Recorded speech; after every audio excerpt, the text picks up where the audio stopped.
Hello students, today's point is quantifiers and quantified statements. Okay, quantifiers, quantifiers and quantified statement,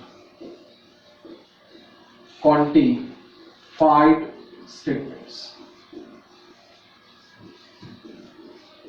Okay, what is meant by quantifier and what is meant by quantified statement? आपण कोणाला quantifier म्हणू शकतो आणि कोणाला quantified statement म्हणू शकतो. तर अगदी सिंपल कन्सेप्ट आहे. ओपन सेंटेन्स तुम्ही पाहिलेले आहात बरोबर. ओपन सेंटेन्सला स्टेटमेंट म्हणू शकत नाही हे बरोबर आहे, परंतु त्याच ओपन सेंटेन्सला जर स्टेटमेंट मध्ये कन्व्हर्ट करायचं असेल तर काही फ्रेजेसचा आपण यूज करतोय आणि त्याच फ्रेजेसला म्हणायचं आहे क्वांटिफायर. परत लक्षात घ्या, ज्या ओपन सेंटेन्सला स्टेटमेंट मध्ये कन्व्हर्ट करण्याकरता काही फ्रेजेसचा आपण यूज करतो आहे त्याला म्हणायचं आहे क्वांटिफायर. ओके, एक्झाम्पल घेतोय. समजा A is a set of 1, 2, 3, 4, 5. Okay, अशा पद्धतीचा एक सेट आपण घेतोय आणि consider the open sentence. Open sentence consider केलेला आहे. Consider the open sentence. Consider the open sentence. कुठलं ओपन सेंटेन्स कन्सिडर केलं तर x + 3 = 5. काय केलेलं आहे, x + 3 = 5. अशा पद्धतीचा आपण एक ओपन सेंटेन्स तयार केलेला आहे. मग यामध्ये काय झालेलं आहे, now this is called as the collection. याला काय म्हणायचं आहे, कलेक्शन. आणि इथे जी आपल्याला इक्वेशन दिल्या गेलेला आहे याला म्हणतो आहे condition. Okay, this is collection and this is condition. मग मी इथे काय म्हणतोय, याची व्हॅल्यू समजा या एक्सची व्हॅल्यू जर मी 1 घेतो तर काय होणार, 1 + 3 = 4. The sentence is false. याची व्हॅल्यू जर मी 2 घेतलेली असेल तर 2 + 3 = 5. तर काय झालेलं आहे, ट्रू झालेला आहे. म्हणजे याचा अर्थ काय की या सेंटेन्स, या सेट मधला प्रत्येक एलिमेंट, प्रत्येक ऑब्जेक्ट हा याला सॅटिस्फाईड करत नाही. करतो का, नाही. म्हणजेच या सेट मधला फक्त एकमेव एलिमेंट याला सॅटिस्फाईड करतो आहे आणि म्हणून मी इथे काय म्हणतो आहे, at least one element x = 2 satisfied this condition. म्हणजेच यामध्ये आपल्याला म्हणता येईल ऍटलिस्ट देअर एक्झिस्ट किंवा ऍटलिस्ट 1 असं जरी म्हटलं तरी चालेल. There exist x belongs to A. There exist x belongs to A such that x + 3 = 5. म्हणजे याचा अर्थ काय झालेला आहे की या सेट मधली ऍटलिस्ट एक व्हॅल्यू, म्हणजे कमीत कमी एक व्हॅल्यू अशी आहे की जी त्याला काय करणार आहे, सॅटिस्फाईड करणार आहे. आणि म्हणून यामध्ये इथे जो आपण सिम्बॉल वापरलेला आहे that is called as the there exist. There exist याचा अर्थ झालेला आहे for some, for one, there exist किंवा ऍटलिस्ट 1 सुद्धा आपण म्हणू शकतो. मग यामध्ये हा जो फ्रेज इथे यूज केलेला आहे या फ्रेजलाच आपण म्हणतो आहे क्वांटिफायर. ओके, कोणाला क्वांटिफायर म्हणतो आहे तर यामध्ये जो सिम्बॉल यूज केलेला आहे आणि हा सिम्बॉल म्हणजे काय, देअर एक्झिस्ट ही जी फ्रेज आहे त्या फ्रेजलाच आपण म्हणतो आहे क्वांटिफायर. लक्षात आलेला आहे. परत एक छोटस एक्झाम्पल घेतो आहे. Example, A is a set of 0, 1 या पद्धतीचा सेट घेतलेला आहे आणि ओपन सेंटेन्स घेतो आहे. लेट ओपन सेंटेन्स बी समजा ओपन सेंटेन्स घेतोय x square is equal to x. आता या पद्धतीने आपण कंडिशन्स घेतलेल्या आहे. काय होतं की ए जो सेट आहे त्यामध्ये असणारे एलिमेंट 0 आणि 1 आहेत आणि हे 0 आणि 1 या इक्वेशनला सॅटिस्फाईड करतात का ते पहा. If you put the values of x is equal to 0, बरोबर, x ची व्हॅल्यू काय पुट अप केलेली आहे 0, means what 0 square at x is equal to 0 square is equal to 0 आणि परत ही झालेली आहे लेफ्ट हँड साइड आणि राइट हँड साइड आहे 0. This is right hand side. Okay, so this x is equal to 0 satisfied this equation. या इक्वेशनला तो सॅटिस्फाईड करतो आहे, बरोबर. त्यानंतर x ची व्हॅल्यू मी 1 घेतो आहे at x is equal to 1 और if x is equal to 1, जर x ची व्हॅल्यू 1 घेतलेली असेल तर 1 square that is equal to 1, बरोबर. 1 स्क्वेअर आणि हा जो x आहे या x च्या जागेवरती परत इथे झालेली आहे लेफ्ट हँड साइड आणि x च्या जागेवरती 1 पुट अप केला तर ही झाली right hand side. Left hand side and right hand side both are equal.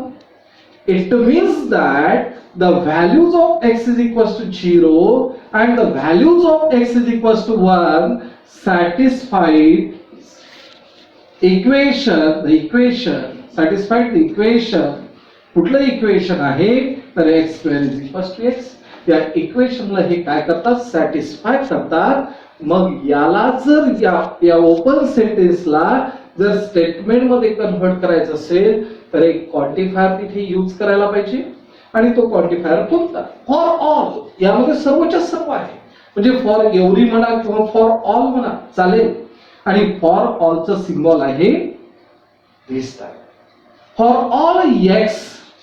All x belongs to the capital A या ए सेट मध्ये असणारे element.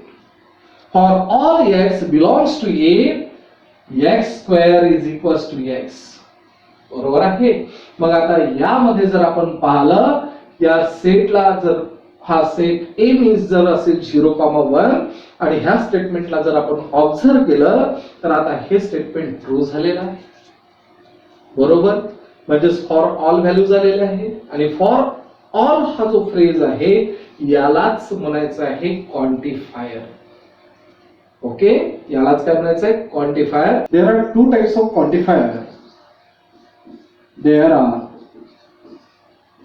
two types of quantifier. First is universal quantifier and second one is existential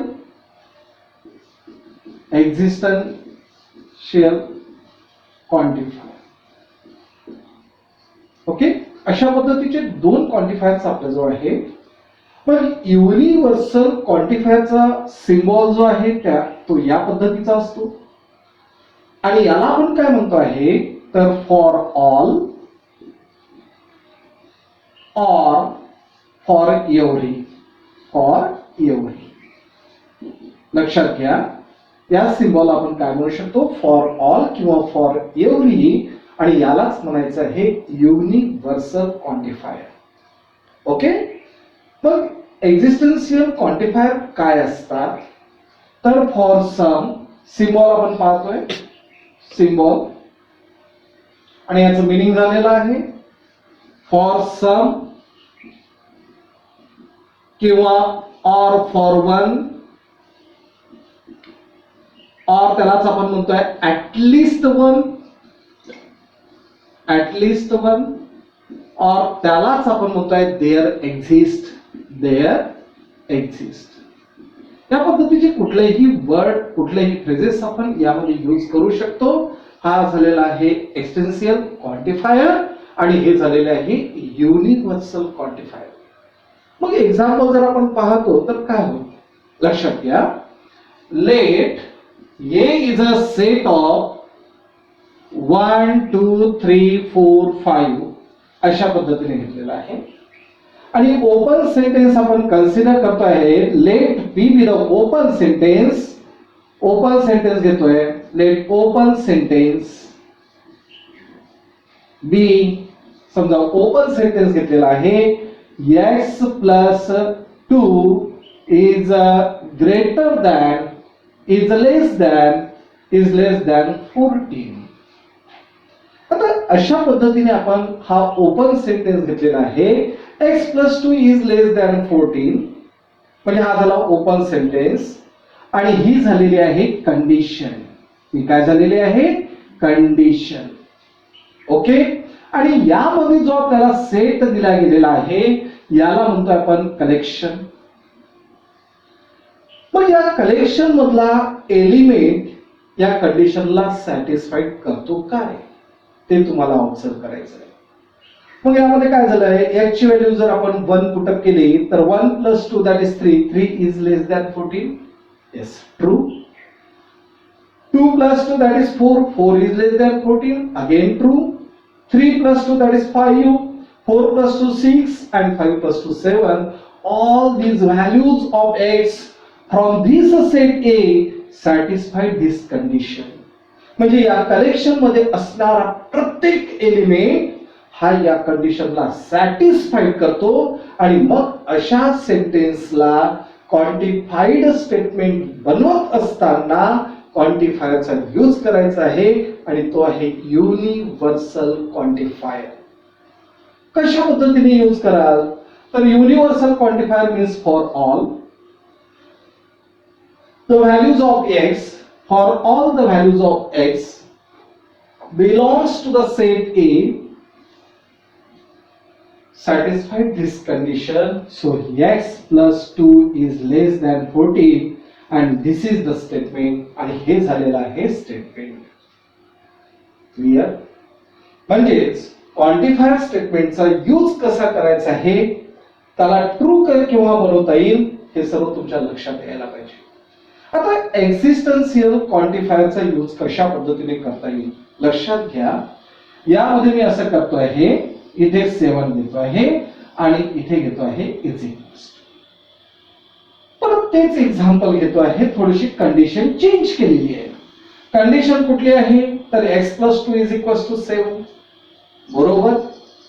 x plus 2 is equals to 7 ही झाली condition आणि A set घेतलेला आहे 1, 2, 3, 4, 5 that is the collection आणि या collection मधला प्रत्येक एलिमेंट याला सॅटिस्फाईड करतो का ते पहा. तर x ची व्हॅल्यू 1 पुट अप केल्यानंतर 1 plus 2 that is equals to 3 होता, 7 होत नाही म्हणजे फॉल्स झालेला आहे. परंतु x ची व्हॅल्यू जर आपण 5 घेतली आहे तर आन्सर किती येतं 7. म्हणजे याचा अर्थ असा की या सेट मधली एक व्हॅल्यू ऍटलीस्ट 1 व्हॅल्यू कमीत कमी एक व्हॅल्यू बरोबर सॅटिस्फाईड दिस कंडिशन आणि म्हणून दे आर एक्झिस्ट. बरोबर. कोणता क्वांटिफायर यूज करतो आहे एक्झिस्टन्शियल म्हणजे they are exist. x belongs to the A such that x plus 2 is equals to 7 आणि आता हे स्टेटमेंट काय झालेलं आहे ट्रू आणि म्हणून या स्टेटमेंटला आपण कोणतं स्टेटमेंट म्हणतोय क्वांटिफाईड, कारण क्वांटिफायर यूज केलेला आहे आणि कोणता क्वांटिफायर यूज केलेला आहे तर एक्झिस्टन्स क्वांटिफायर यूज केलेला आहे. ओके. एक्झिस्टन्शियल क्वांटिफायर यामध्ये यूज केलेला आहे. म्हणजे कोणता क्वांटिफायर कसा यूज करायचा हे लक्षात आलेलं आहे. मग आता यामध्ये काही पॉइंट्स आपल्याला पाहिजे असतात. क्वांटिफायर मीन्स व्हॉट, तुम्हाला मी सांगितलेलं होतं की ओपन सेंटेन्सला स्टेटमेंट मध्ये कन्व्हर्ट करत असताना ज्या कोणत्या फ्रेजेसचा आपण यूज करतो त्याला क्वांटिफायर असं म्हणतात. म्हणजेच the phrases quantify means express the variable x in open sentence called as the quantifier. परत डेफिनेशन लक्षात घ्या. The phrases quantify the variable x in open sentence are called as quantifier. त्याला quantifier असं म्हणतो आहे. किती पद्धतीचे क्वांटिफायर आहे? There are two types of quantifier. One is universal quantifier. Universal quantifier means for all, for every, हे झालेलं आहे युनिव्हर्सल क्वांटिफायर. आणि एक्झिस्टन्शियल क्वांटिफायर कोण आहे? तर for some, for one, there exist, at least one, हे झालेले आहे एक्झिस्टन्शियल क्वांटिफायर.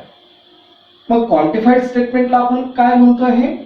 तर ज्या स्टेटमेंट मध्ये क्वांटिफायरचा यूज केला जातो त्याला क्वांटिफाईड स्टेटमेंट असं म्हणतात. बरोबर आहे. Statement involving quantifiers are called as quantified statement.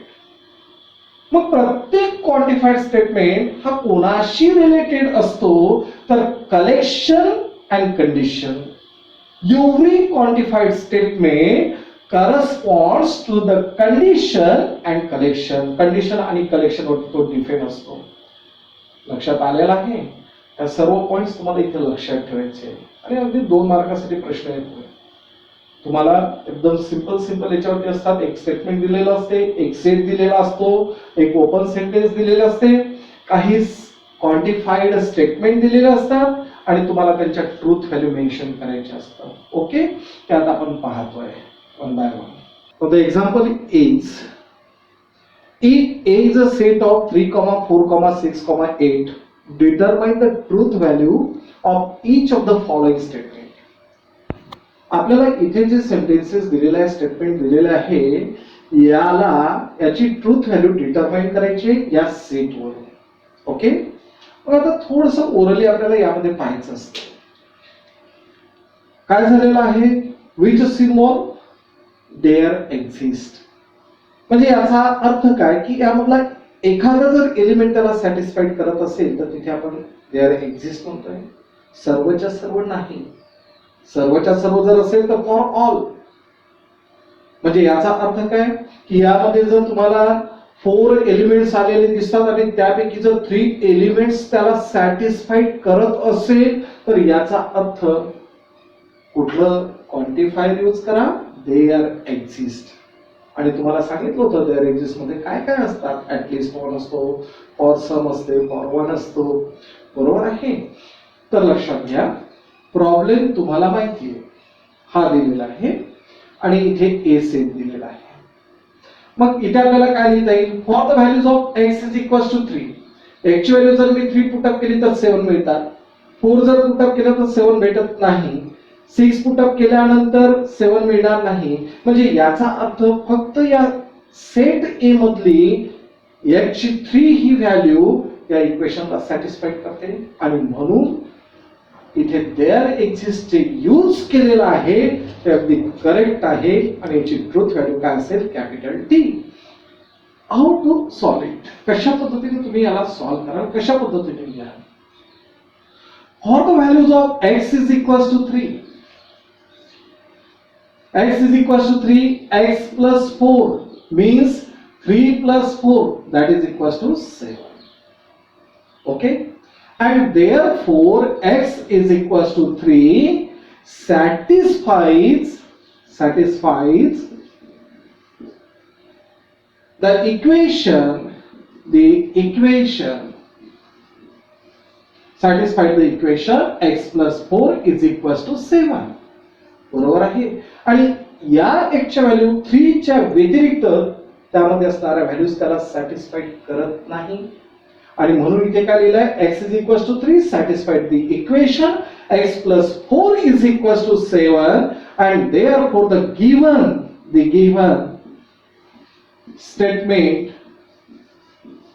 is true. आणि म्हणून दिलेलं स्टेटमेंट काय आहे? ट्रू आहे and therefore its truth value is capital T. या पद्धतीने तुम्हाला हा प्रॉब्लेम सॉल्व करायचा आहे. नंतर सेकंड नंबर घेतोय. आता यामध्ये सिम्बॉल कोण आलेला आहे? For all. मग हा ट्रू आहे किंवा फॉल्स आहे हे जर चेक करायचं असेल तर फॉर ऑल जर म्हटलेलं आहे तर आपलं इंटेन्शन कुठे असेल की याची अशी एखादी व्हॅल्यू शोधून काढू की जी याला सॅटिस्फाईड करणार नाही. जर असं झालं तर याचा अर्थ दिलेलं स्टेटमेंट फॉल्स झालेलं आहे.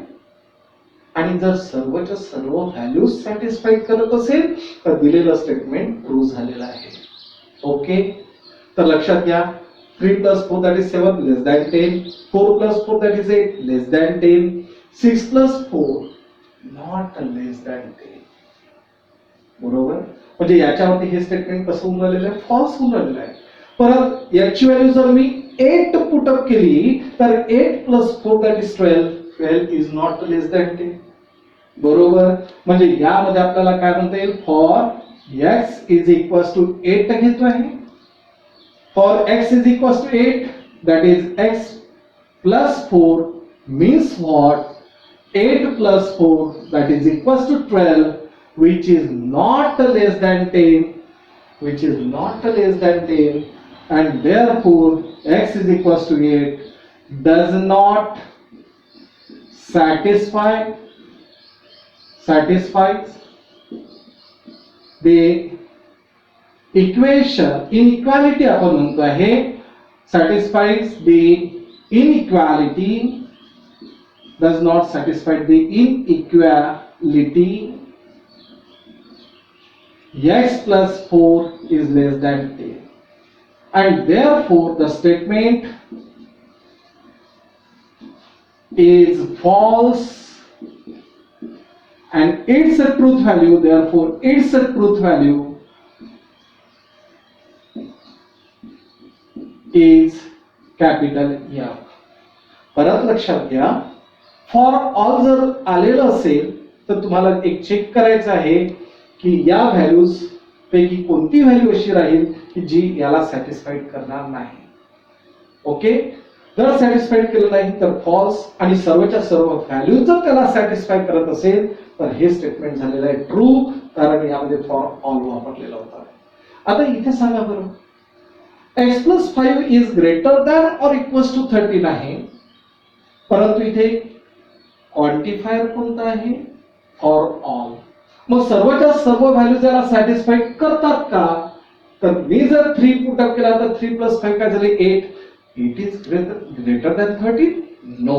म्हणजे याचा अर्थ फॉर ऑल जे लिहिलेलं आहे ते चुकीचं आहे, आणि म्हणून इथे याला सॉल्व्ह करत असताना कसं सॉल्व्ह कराल, for x is equals to 3, x plus 5 means 3 plus 5 that is 8, which is not greater than or equals to 13, and therefore x is equals to 3 does not satisfy the equation x plus 5 is greater than or equals to 13, and the statement is false, its truth value is capital F.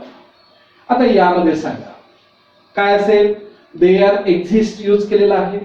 आता there exist म्हटलेलं आहे आणि such that x is an odd number. Odd number is the condition.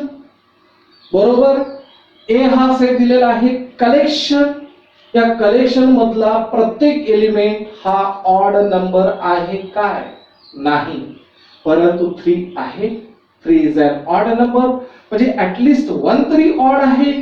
म्हणजे इथे कोणता quantifier use केलेला आहे, there exist, and that is true, आणि म्हणून याची ट्रूथ व्हॅल्यू झालेली आहे कॅपिटल टी. परत इथे देअर एक्झिस्ट म्हणजे at least 1. x minus 3 belongs to natural number. आता याची व्हॅल्यू 3 पुट अप केली, 3 minus 3 0, 0 is not a natural number, परंतु इथे देअर एक्झिस्ट म्हटलेला आहे. 4 minus 3 that is 1, 1 is a natural number. सर्व व्हॅल्यू जर आपण पुट अप केल्या तर सर्वच्या सर्व व्हॅल्यूज नॅचरल नंबर येतील, फक्त कोणती व्हॅल्यू सोडून x व्हॅल्यू 3. म्हणजे त्या कलेक्शन मधली एक व्हॅल्यू अशी आहे की जी या कंडिशनला सॅटिस्फाईड करत नाही, आणि म्हणून इथे जो क्वांटिफायर यूज केलेला आहे there exist that is correct, आणि म्हणून या स्टेटमेंटला ट्रू स्टेटमेंट असं म्हटलेलं आहे, आणि याची ट्रूथ व्हॅल्यू झालेली आहे capital T. Okay, now the next point is negation of quantified statement. तर what is meant by negation of quantified statement? अगदी सिंपल कन्सेप्ट आहे. The negation of quantified statement is obtained by replacing the word all by some all जर आलेला असेल तर सम use करा, for every जर आलेला असेल तर देअर एक्झिस्ट यूज करा, आणि व्हाईस वर्सा, आणि त्याच्या उलट. ओके, म्हणजेच या पद्धतीने. परत तुम्हाला त्यामध्ये is not, are not, are not जर असेल तर फक्त आर लिहा, इज नॉट असेल तर इज लिहा. म्हणजे ज्या पद्धतीने याआधी निगेशन करत होतो तीच मेथड फॉलो करायची आहे. फक्त क्वांटिफायर जे आलेले आहेत, जसं फॉर ऑल जर आलेला असेल तर फॉर ऑलच्या जागेवरती समवन म्हणू आपण, फॉर एव्हरीच्या जागेवरती देअर एक्झिस्ट म्हणू. ओके, तर हे तुम्हाला चेंजेस यामध्ये करायचे, आणि त्यावरती आपण काही एक्झाम्पल्स घेतोय. Write the negations of the following statements, आपल्याला याची निगेशन लिहायची आहे. And that is very simple. Solution, पहिल्याचं सोल्युशन काय असेल? All equilateral triangles are isosceles. पण मला तुम्ही सांगा, ऑलच्या जागेवर काय लिहायला पाहिजे? सम. आणि म्हणून मी इथे काय लिहेल? Some. Some equilateral triangles are, are जर आलेला असेल तर आर नॉट लिहायचे. Are not isosceles. Okay, are not isosceles means some equilateral triangles are not isosceles, आणि ते झालेलं आहे त्या क्वांटिफाईड स्टेटमेंटचं negation. That is very simple. मग सेकंड काय असेल इथे? Some real numbers are not a complex number. मग आता समच्या जागेवरती तुम्हाला काय करायचंय? फॉर एव्हरी किंवा every real numbers are complex numbers. Okay, now solution of second. समच्या जागेवरती काय करायचंय? For every real numbers are complex numbers, किंवा every real numbers are complex number. Complex number, बरोबर. त्यानंतर every student has paid the fees. आता प्रत्येक विद्यार्थ्यांनी फीज पेड करायला पाहिजे. ठीक आहे, मग आता याचं निगेशन करत असताना एव्हरीच्या जागेवरती सम यूज करू शकतो. ऑल स्टुडंट म्हटलं तरी चालेल, परंतु यामध्ये ग्रामॅटिकल मिस्टेक व्हायला नको, याची काळजी घ्या. तर आपल्याला याचा आन्सर लिहित असताना कसं लिहिता येईल की some students have not paid the fees. बरोबर आहे. याचं निगेशन करत असताना एव्हरीच्या जागेवरती काय लिहितोय? Some. So third number, some students have not paid the fees. Okay, आणि त्याच्यानंतर यामध्ये जो सिम्बॉल यूज केलेला आहे फोर्थ नंबर मध्ये, आपण काय करतोय? इथे सिम्बॉल आहे फॉर ऑलचा, तर फॉर ऑलच्या जागेवरती काय करा? There exist. स्मॉल एन आहे, belongs to the capital N, that is the natural number. आणि यामध्ये जर देअर एक्झिस्ट यूज केलेला असेल तर इथे तुम्हाला काय यूज करायचंय? Such that. Okay, such that there exists n belongs to capital N such that n plus 1, आणि याचं निगेशन जर तुम्हाला करायचं असेल तर इज नॉट ग्रेटर दॅन 2 म्हणाल, किंवा less than or equals to 2. Less than हा ग्रेटर दॅनचा अपोजिट नाही. ग्रेटर दॅनचा अपोजिट कोण असेल? तर less than or equals to. Is not greater than. इथे जर आपण is not greater than use केलं तर चालतो, परंतु इज नॉट ग्रेटर दॅनच्या ऐवजी तुम्ही जर फक्त इथे लेस दॅन यूज केलेलं असेल तर चालणार नाही. आणि म्हणून मी इथे काय केलंय? n+1 is less than or equals to 2. त्यानंतर फिफ्थ नंबर. आता तुम्ही सांगा इथे कोण आहे? देअर एक्झिस्ट, म्हणजे काय आलेलं आहे? For all. व्हेरिएबल कोण आहे? एक्स. बिलॉंग्स टू कोण आहे? Real number. सच दॅट काढून टाकायचं आहे. फॉर ऑल जर आलेला असेल तर सच दॅट लिहिण्याची गरज नाही.